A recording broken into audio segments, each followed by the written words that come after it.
Rapaz, que oitavas de final de Copa do Brasil, hein? Só jogão. Toca a vinheta.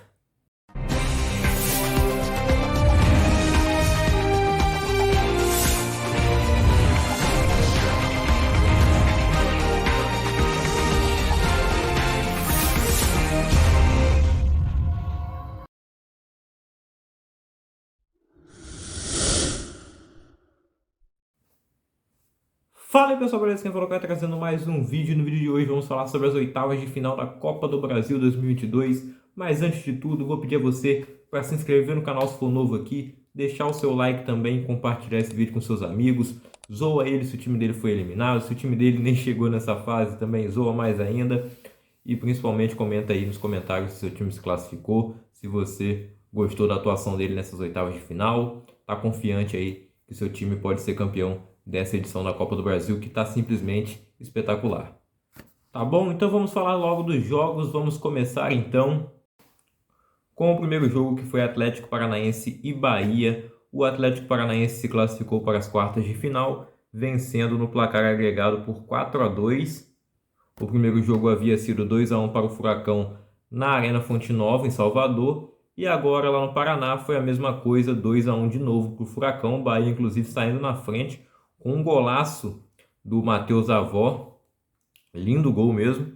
Acho que foi o gol mais bonito dessa fase da Copa do Brasil. Deixe nos comentários a sua opinião se você concorda que esse foi o gol mais bonito. Bem, e com essa vitória que o Bahia estava conseguindo de 1-0 até o segundo tempo, o Bahia levaria esse jogo para os pênaltis, mas na reta final o Atlético Paranaense conseguiu a virada, né? Conseguiu o empate primeiro com o Eric e nos acréscimos o Rômulo fez o gol da vitória do Atlético Paranaense, que não precisava vencer o jogo para se classificar, o empate já bastava, mas o Furacão se classificou com a vitória diante da sua torcida. O jogo foi bem equilibrado, o Bahia foi bem no jogo, melhor do que eu imaginava.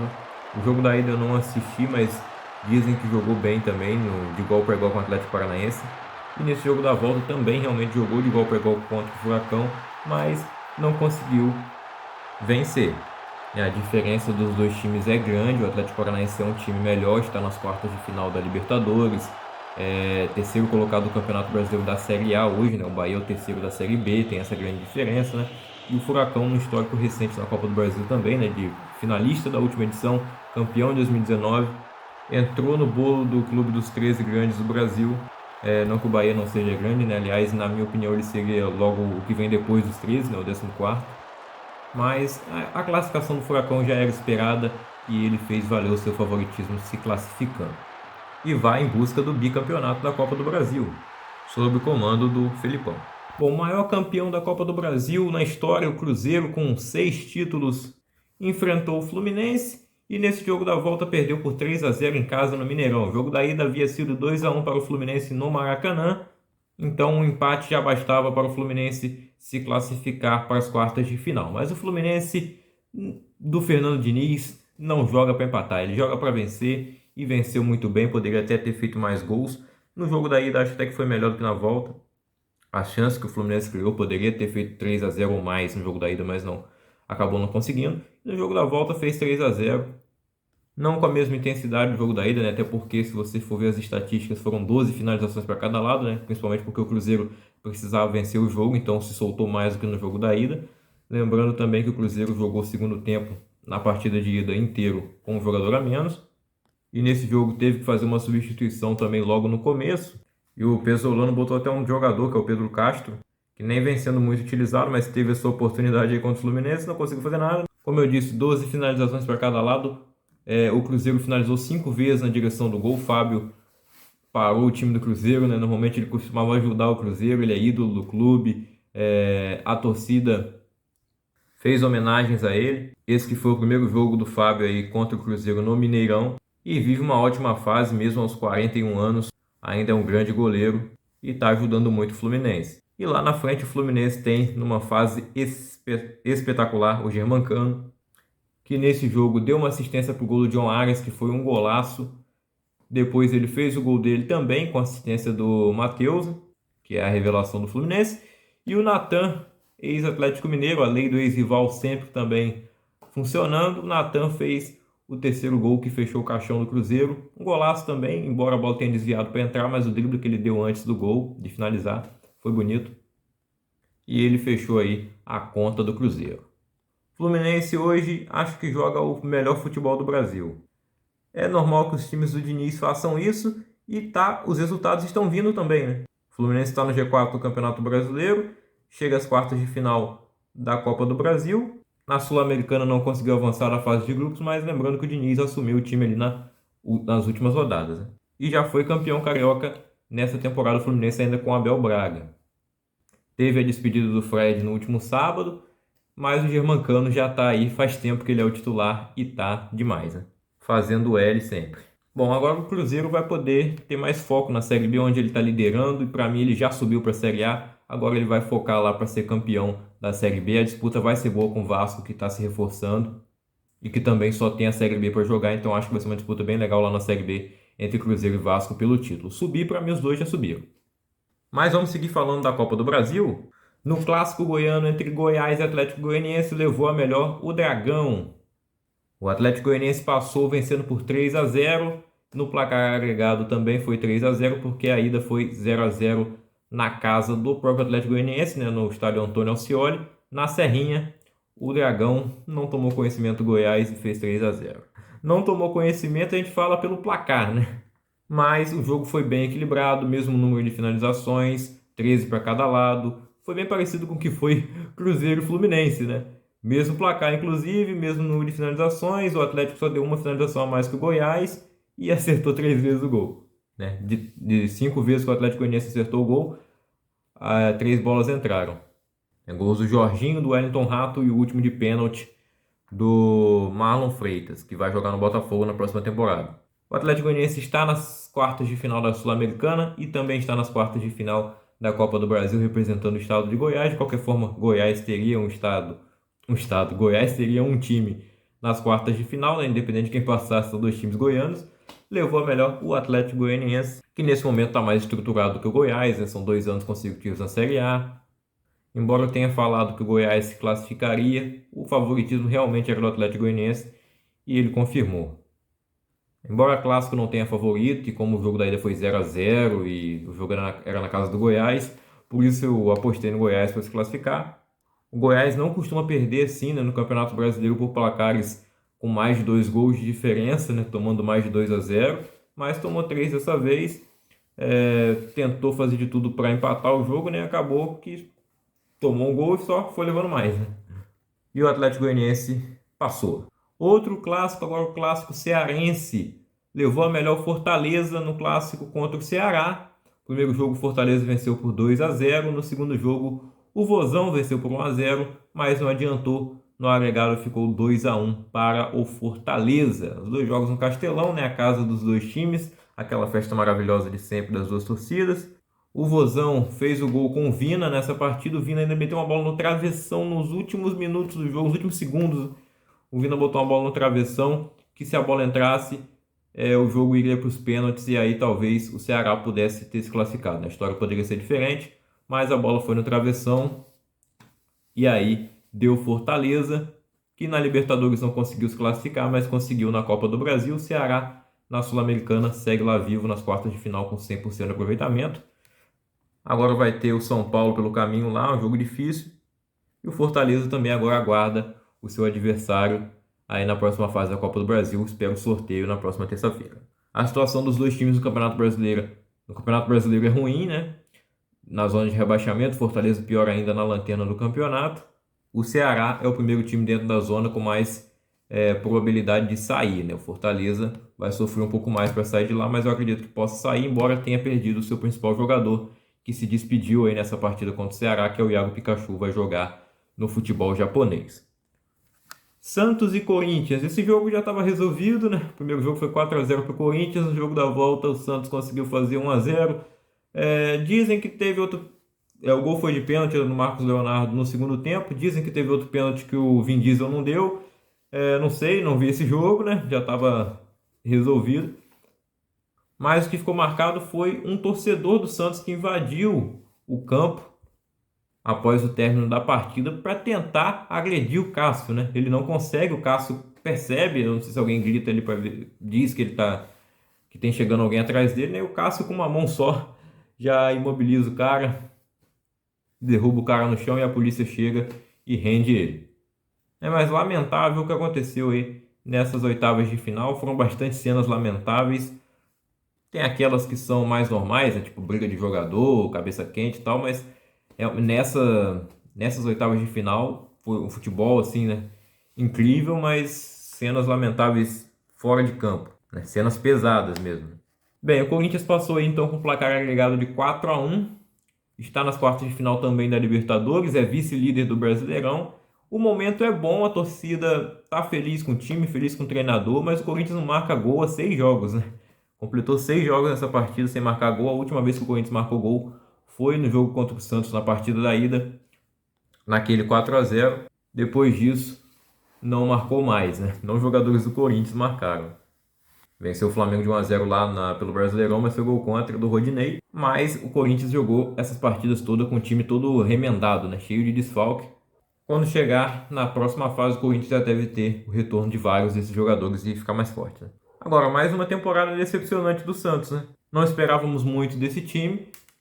Era imaginada já a eliminação para o Corinthians aqui na Copa do Brasil, mas na Sul-Americana foi uma decepção a eliminação. O Campeonato Paulista, mais um ano que não chegou nas finais e quase foi rebaixado, né? No estadual, que seria a maior vergonha da história do clube, que é um dos maiores do futebol brasileiro e futebol mundial, né? Bem, pulando para outro jogo agora. Flamengo e Atlético Mineiro, o jogo mais esperado dessas oitavas de final. O jogo da ida havia sido 2-1 para o Galo no Mineirão e nesse jogo da volta no Maracanã, 2-0 para o Flamengo. Teve toda aquela provocação no jogo da ida depois que terminou, né? O Gabigol falando que o Atlético Mineiro ia ver, ia conhecer o inferno no Maracanã. A torcida levou isso a sério e colocou faixas pelo Rio de Janeiro, né? Falando, faltam não sei quantos quilômetros, quantos metros para o Maracanã, né? Que é pro inferno, no caso, que é o Maracanã, seria o Maracanã na noite de ontem. A torcida acabou levando isso a sério demais, né? Enquanto tava lá os cartazes, as faixas, tudo bem, né? Mas apedrejaram o ônibus do Atlético Mineiro, que é algo que já é corriqueiro no futebol brasileiro, né? Vira e mexe está acontecendo, é uma coisa que acontece muito mais no futebol argentino, e a gente reclama tanto, mas os brasileiros estão iguais aos argentinos agora. Esse ano foram várias, né? Desde o começo do ano que às vezes torcedores do próprio time tacam no ônibus do próprio time. Não são torcedores, né? Ou são doentes ou são bandidos mesmo. Aí teve torcida do Flamengo também invadindo o Maracanã, teve um pisoteamento ali, gente querendo entrar sem ingresso, mas isso não é só no futebol brasileiro, porque na final da Champions aconteceu isso também. Bom, mas vamos falar de futebol, né? Essas coisas aí de fora de campo, a gente lamenta, infelizmente tem acontecido, mas o clima no Maracanã estava insano e parece que o Galo sentiu isso, né? Porque o Galo não jogou absolutamente nada. O Flamengo venceu por 2-0, 2 gols do Arrascaeta, e o Galo não jogou nada, o Galo não deu uma finalização perigosa. Foram 21 finalizações do Flamengo contra 7 do Galo, nenhuma finalização do Galo no gol. O Santos assistiu o jogo de camarote, né? O Santos assistiu o jogo dentro de campo, o goleiro do Flamengo. Não sujou o uniforme. O Galo até teve mais posse de bola, mas posse de bola não ganha jogo se você não fizer gol, e o Galo nem finalizou, né? Das 21 finalizações do Flamengo, foram 9 na direção do gol. O Everson foi o destaque do jogo pelo lado do Atlético Mineiro, né, no primeiro tempo. O primeiro gol do Arrascaeta sai ali no finzinho do primeiro tempo. Jogada do Pedro, teve gente que reclamou que o Pedro teria feito a falta no Alan, mas realmente ele bota a mão assim, né? Não de propósito, eu acho, né? Foi sem querer, ele acabou colocando a mão e ela pega no cabelo do Alan e o Alan vai botar a mão na cara. Foi o Rivaldo, acho, na Copa 2002, tomou uma bolada na barriga, não sei aonde, no joelho, nas partes inferiores, que é onde dói mais, aí ele bota a mão no rosto. Por quê? O Alan fez isso para dizer que ele tomou um tapa no rosto, mas não tomou, Alan. E aí o Arrascaeta sai, toca na saída, a bola vai lentamente pro fundo do gol, né? Parecia que ia bater na trave, parecia que ia para fora, parecia que o zagueiro poderia chegar, mas não chegou. E a bola entrou, 1-0. Esse placar levaria o jogo para os pênaltis, né? Mas no segundo tempo, ali por volta dos 20 minutos, mais um gol do Arrascaeta. O Júnior Alonso faz uma falta no Pedro, ele vê que o Pedro ia sair sozinho, provavelmente ia chegar alguém para ele tocar e fazer o gol. E o Júnior Alonso puxa a perna do Pedro, derruba ele no chão, o Júnior Alonso é expulso. Na cobrança da falta, o Arrascaeta cabeceia, a bola vai na trave e entra no gol. O Everson até defende, né? A bola não chega a balançar a rede, né? O Everson defende ela ali, mas já tinha passado dentro da linha, já tinha passado da linha, né? Ele tirou a bola de dentro do gol. Então foi gol do Arrascaeta. Primeiro lance, assim, eu não entendi nada, achei que a bola tinha ido na trave e tinha voltado, mas não, né? O Everson que tirou a bola de dentro do gol, depois, né, no VAR a gente viu que realmente a bola entrou. Não teve uma imagem claríssima que a bola entrou inteira, mas acho que entrou sim. Né? Aí o chip na bola, a tecnologia da linha do gol, que é mais antiga do que o VAR, e não temos no Brasil. Mas não é só no Brasil, né? Várias competições não tem isso, na Europa também. São poucas as que tem, né? A Champions League tem, a Premier League tem. Mas se você for ver ali um campeonato francês, não tem, italiano não tem essa tecnologia também. Mas a bola entrou, né? Entrou. Infelizmente não tinha um ângulo de frente pra gente ver, porque eu acho também, pode até ter o ângulo, mas ia ter um monte de jogador na frente e não ia dar pra ver a bola, né? A bola entrou, não vi torcedores do Atlético Mineiro reclamando disso também, né? Porque de um jeito ou de outro eu acho que iria perder. O Atlético não jogou absolutamente nada, mereceu a eliminação. O Flamengo mereceu a classificação. Acho que foi um dos melhores jogos do Flamengo no ano. Melhor do que o 7-1 que teve na Libertadores contra o Tolima, porque era um grande adversário, né? O Tolima, um time fraco. O Galo, campeão de tudo ano passado, né? Atual campeão da Copa do Brasil, campeão brasileiro e campeão da Supercopa esse ano em cima do Flamengo. Era o time a ser batido e o Flamengo bateu com muita superioridade. O Dorival Júnior acertou esse time, conseguindo fazer Gabigol e Pedro jogarem juntos. O Arrascaeta estava inspirado, né? Aliás, ele sempre está contra o Atlético Mineiro. Grande atuação também do Everton Ribeiro. No meio campo todo o Flamengo jogou bem, João Gomes, Thiago Maia. Tá chegando mais gente aí, né? O Vidal foi anunciado depois do jogo, anunciado oficialmente aí o Arthur Vidal. Pode ser que chegue mais volantes, que eu acho que não precisa, né? Fala-se aí do Wallace e do Wendel, mas eu acho que não precisa, o Flamengo não precisa contratar eles, na minha opinião.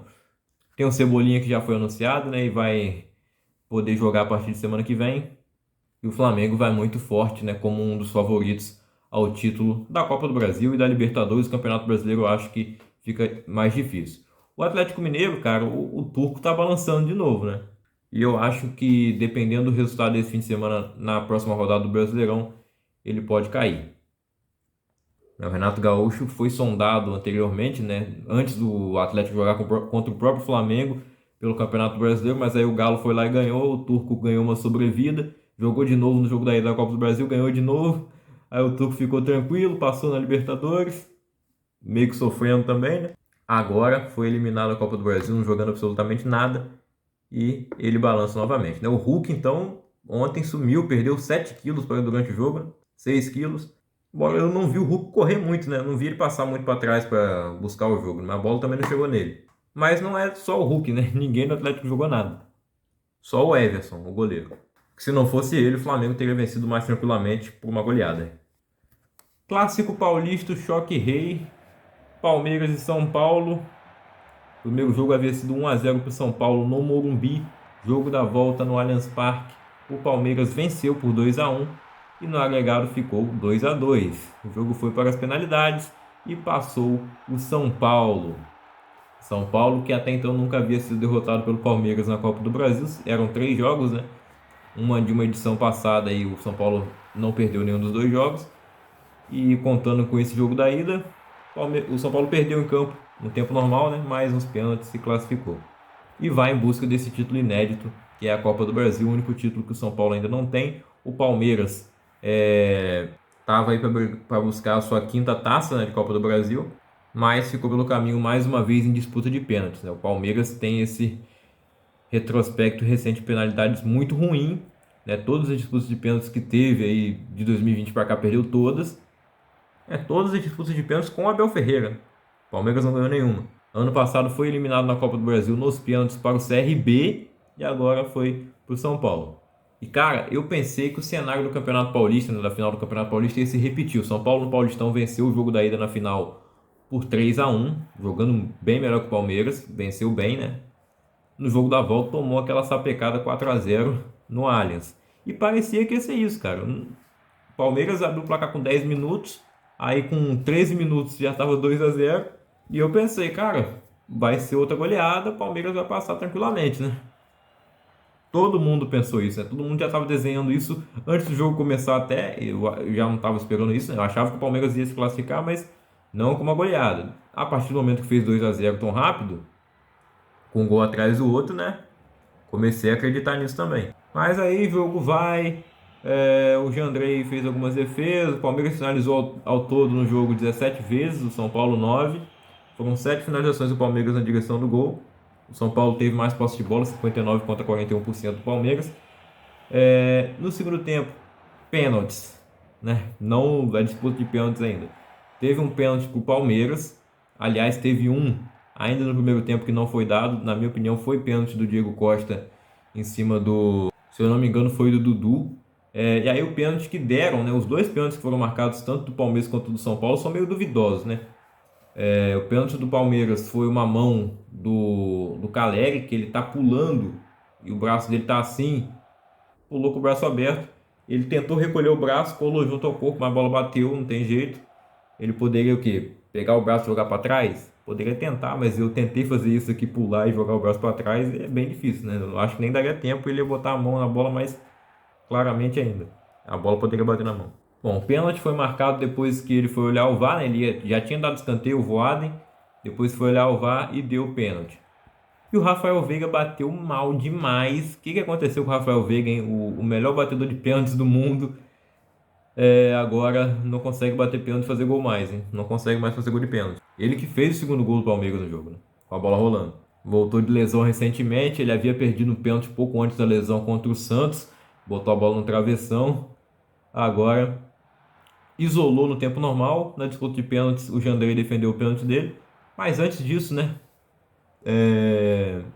Porque 2 minutos depois ali do pênalti que o Veiga perdeu, sai o pênalti pro São Paulo, que pra mim, eu não vi pênalti nenhum, cara.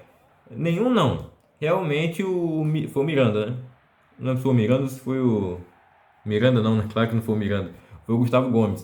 O Gustavo Gomes em cima do Caleri, ele desequilibra realmente o Caleri, mas o Caleri, eu acho que ele poderia continuar em pé, ele deixa se desequilibrar, ele espera o contato, como foi o Hulk lá naquele jogo, que o pênalti não foi marcado entre São Paulo e Atlético Mineiro, na última rodada do Campeonato Brasileiro. Acho que o Caleri se aproveita do contato. Aí o Everton sai, o Everton nem tem contato com ele, né? Mas ele cai no chão e o juiz marca o pênalti. O Luciano vai lá, pega a bola, bate no canto, o Everton pula no outro, gol do São Paulo.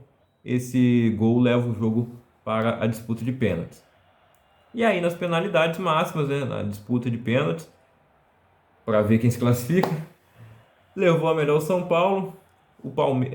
Quem começou batendo foi o Palmeiras com o Rafael Veiga. O Jandrei defendeu, o Veiga não bateu bem. O do tempo normal, naquele isolou, não preciso dizer que ele não bateu bem, né?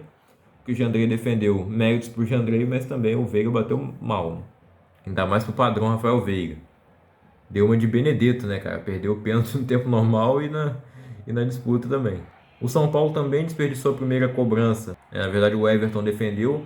Também quem bateu o primeiro do São Paulo foi o Luciano, né, que havia batido o pênalti no tempo normal e marcado o gol. Dessa vez, o Everton defendeu. O Luciano bateu no mesmo canto. Não tão no canto assim, o Everton pulou no canto certo agora e defendeu. E aí foi, Scarpa fez o gol pro Palmeiras. São Paulo também fez ali com o Nicão, com o Igor Vinícius. Até que chegou na hora ali do Wesley do Palmeiras bater, o Jandrei defendeu. E sobrou para o Igor Gomes fazer o gol da classificação, tão criticado Igor Gomes outrora, né? Mas sempre ali querido pelo Rogério Ceni. E o Igor Gomes bateu o pênalti decisivo aí para a classificação do São Paulo. Bateu bem e o São Paulo está nas quartas de final da Copa do Brasil em busca desse tão sonhado título inédito. E o vídeo tá bem grande, hein? Vamos do último jogo então agora. O Botafogo contra o América Mineiro. Era uma situação também complicada para o Botafogo virar. Não tão difícil quanto a do Santos contra o Corinthians. Acho que o nível dos dois times, Botafogo e América, é parecido. Mas o Botafogo teve as contratações dele mais às pressas do que o América. Acho que o América planejou mais o seu time. Os dois trocaram de treinador uma vez na temporada. Só que no América chegou um cara que conhecia muito bem a casa, que era o Mancini, né? Ele fez um grande trabalho lá no ano passado, tá fazendo de novo. Não vou dizer que é um grande trabalho, mas é um bom trabalho. E no Botafogo chegou o Luiz Castro, que não conhece ainda o direito do futebol brasileiro, não conhecia o time do Botafogo. Acho que ele não vai ser demitido, né? Porque o John Textor acredito que tem um projeto, né? E É a longo prazo, ele mesmo já falou isso, o próprio Luiz Castro também falou que o objetivo era se manter na Série A e não ganhar título nessa temporada. Poderia acontecer de passar na Copa do Brasil e vencer? Poderia, mas não aconteceu. O América foi bem melhor nas duas partidas, mais eficaz, né? Botafogo, se você for ver, pegar a estatística, né? O Botafogo massacrou o América hoje. Bem, eu só vi o segundo tempo do jogo porque a CBF marcou esses horários malucos de sempre, né?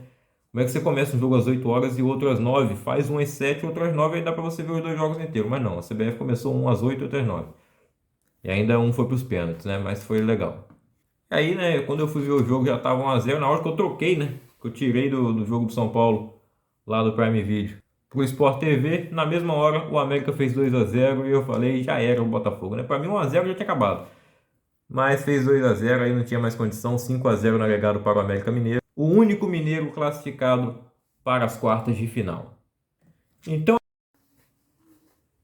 é isso, pessoal. Diz aí nos comentários se seu time se classificou ou não. Ó, vamos lá então recapitular os classificados para as quartas de final. O sorteio será na próxima terça-feira, no dia 19 de julho. Sorteio dos confrontos e também dos mandos de campo, né? Não tem emparelhamento, não tem chaveamento. Vamos ter tudo sorteado aí na próxima terça-feira. Os classificados então são Atlético Paranaense, Fluminense, Atlético Goianiense, Corinthians, Flamengo, Fortaleza, São Paulo e América Mineiro. E aí, já deixe nos comentários quais confrontos você quer ver nessa próxima fase de quartas de final, hein? Podemos ter confrontos de Libertadores se repetindo, né? Pode ser que tenha Corinthians e Flamengo, que é um confronto das quartas da Libertadores, pode acontecer também na Copa do Brasil. Pode ter um Atlético Paranaense e Fortaleza que poderia ter acontecido na Libertadores, infelizmente o Fortaleza foi eliminado lá. Ele pode acontecer agora esse confronto na Copa do Brasil. Podemos ter mais clássicos, né? Corinthians e São Paulo, Fla-Flu, duelo de Atléticos, rubro-negros. E, cara, de qualquer forma a gente vai ter grandes jogos, né? Então vamos aguardar esse sorteio na terça-feira. Eu vou fazer vídeo depois do sorteio. Semana que vem o canal volta a todo vapor, hein? Se inscreva no canal de lives, o link tá aí na descrição. E nesta sexta-feira, dia que o vídeo tá saindo, né? Tô gravando aqui, são meia-noite e 42. O vídeo deve ir ao ar por volta aí das 9 da manhã. Ou antes, eu acho que vou postar 6 da manhã, que aí você já acorda e vê esse vídeo. Então hoje, nesta sexta-feira, dia 15 de julho, vamos fazer uma live para a gente falar mais sobre essa Copa do Brasil. Eu vou simular um sorteio lá na live. Vamos falar muito de mercado da bola também. A rodada do Brasileirão no fim de semana, a 17ª rodada do Brasileirão. E vamos falar de muita coisa nessa live. Então se inscreva no canal de lives. O link está aí na descrição. Ativa o sininho para não perder nenhuma live. E ativa o sininho aqui também para não perder nenhum vídeo inédito que for sair aqui. E também os cortes das lives sempre são postados aqui. Me siga no Instagram também, @CaioLeonardoFC, e é isso. O vídeo ficou bem grande. Nas quartas de final vão ser menos jogos, então acredito que dá pra gente fazer em 15 minutos, né? Está legal. Tamo junto então, fiquem com Deus, até a próxima.